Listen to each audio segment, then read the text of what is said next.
শকুন্তলা বিল্ডিংয়ের একটি রুম, যার নম্বর 503। এই ফ্ল্যাট থেকে প্রায় কোনো মেয়ের হাসির ও কান্নার শব্দ শোনা যায়।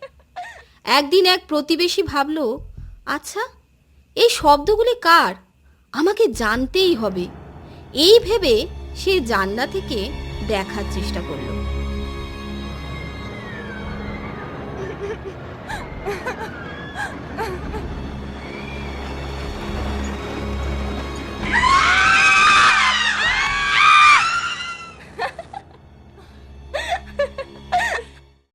যখন তার জ্ঞান ফিরল, সে তখন তার স্বামীকে কাঁদতে কাঁদতে পুরো ঘটনাটা শোনালো। আমি আর ওখানে থাকবো না, চলো আমরা অন্য কোনো ফ্ল্যাটে চলে যাই, ওখানে ভূত আছে। আচ্ছা ঠিক আছে তাই হবে। প্রতিবেশীটি তার পুরো পরিবারকে নিয়ে সেখান থেকে চলে গেল। এখন সেখানে মানুষ নামের একটি ছেলে থাকতো। সে কোনোদিন ভূত দেখেনি, কারণ সে অফিসে নাইট শিফটের কাজ করত। প্রতিদিন সন্ধেবেলায় সে বেরিয়ে যেত এবং সকালে আসতো। আচ্ছা ভাই মানস, তোমাকে একটা কথা জিজ্ঞেস করব? হ্যাঁ বলুন। এটা কি সত্যি যে ওই ফ্ল্যাটে কোনো ভূত থাকে? আমি কি করে জানবো? আমি তো সারা রাত ওই ফ্ল্যাটেই থাকি না, কিন্তু প্রতিবেশীরা তো বলে যে ওখানে নাকি ভূত থাকে। ভাই মানস, তোমার একটি সাহায্যের দরকার। হ্যাঁ বলুন না, কি সাহায্য করতে হবে? তখন তারা একটি গোপন আলোচনা করল। সন্ধেবেলায় মানুষ কাজে যাওয়ার সময় অবিনাশবাবুকে তার রুমের চাবি দিয়ে গেল। তারপর সে কাউকে ফোন করলো ও কিছুক্ষণ পর একটি লোক গাড়ি নিয়ে এলো। দাসবাবু, আজ সত্যিটা জানা যাবে, চলুন। কিন্তু আমার মনে হয় না কিছু জানা যাবে। কিছু না হলে তো আরোই ভালো, কিন্তু অনেকে তো অনেক কিছুই দেখেছে শুনেছি। তারপর তারা মানুষের রুম খুলে ড্রয়িং রুমে অপেক্ষা করতে লাগলো। ঠিক রাত 12টার সময় হঠাৎ তারা একটি কান্নার শব্দ শুনতে পায়। চমকে উঠে তারা তখন নিজের ফ্ল্যাট থেকে বেরিয়ে 503 নম্বর ফ্ল্যাটের জানলা দিয়ে দেখতে থাকে।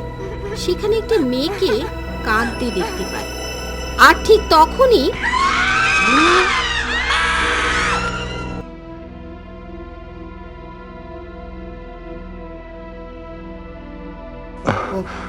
ওখানে ভূত। হ্যাঁ আমিও দেখেছি, কিন্তু ও কে? ও ছিল আমার বন্ধুর মেয়ে, নাম নূপুর। যখন এই ফ্ল্যাটটি নতুন তৈরি হয় তখন ও এখানে ফ্ল্যাটটি নিয়ে ভাড়ায় থাকত। কিন্তু কিছুদিন পরে ওর একটি রোড অ্যাক্সিডেন্টে মৃত্যু হয় এবং তার স্বামী এই শহর ছেড়ে চলে যায়। তার মানে এসব আমার আসার আগের ঘটনা, কিন্তু তারপরে এই ঘরটি কাউকে ভাড়া দেননি কেন? দিয়েছিলাম, কিন্তু ওখানে কেউ থাকতেই পারেন। এখন আর কি করা যাবে? আমি একজনকে চিনি যে আমাদেরকে সাহায্য করতে পারবে। তারপর তারা একটি যোগিনীর কাছে গেল এবং সমস্ত ঘটনা বুঝিয়ে বলল। নূপুরের কোনো মনের ইচ্ছা ছিল, যেটা পূরণ হয়নি, তাই ওই ফ্ল্যাটে ও ভূত হয়ে ঘুরে বেড়াচ্ছে। কিন্তু কি ইচ্ছা সেটা ওই বলতে পারবে। পরের দিন যোগিনী 503 নম্বর রুমে গেল এবং সে তার ঝোলা থেকে কিছু জিনিসপত্র বের করে সাজিয়ে রেখে ধ্যান করতে বসল। কিছুক্ষণ পরে হঠাৎ কান্নার আওয়াজ শোনা গেল। নূপুর, আমি জানি তুমি এখানেই আছো, তুমি আমার সামনে এসো, আমি তোমার সাথে কথা বলতে চাই। নূপুর এসে যোগিনীর সামনে বসল। তুমি এখানে কেন এসেছো? তোমাকে সাহায্য করতে। তুমি আমাকে সাহায্য করতে পারবে না, আমি ছাড়া তোমাকে আর অন্য কেউ সাহায্য করতে পারবে না। তুমি আমাকে তোমার সমস্যার কথা বলো। আমি আমার স্বামী পলাশকে নিয়ে এই ফ্ল্যাটে থাকতাম।